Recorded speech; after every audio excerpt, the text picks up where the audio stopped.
Welcome to English in a Minute. Pins and needles are small, sharp, thin metal objects often used when sewing.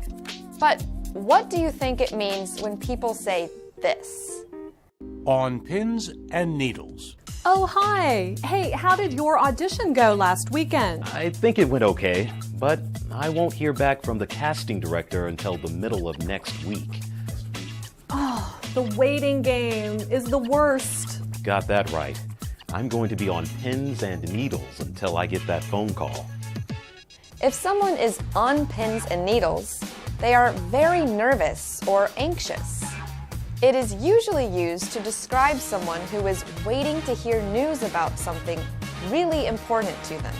It is hard to relax if you are on pins and needles. And that's English in a Minute.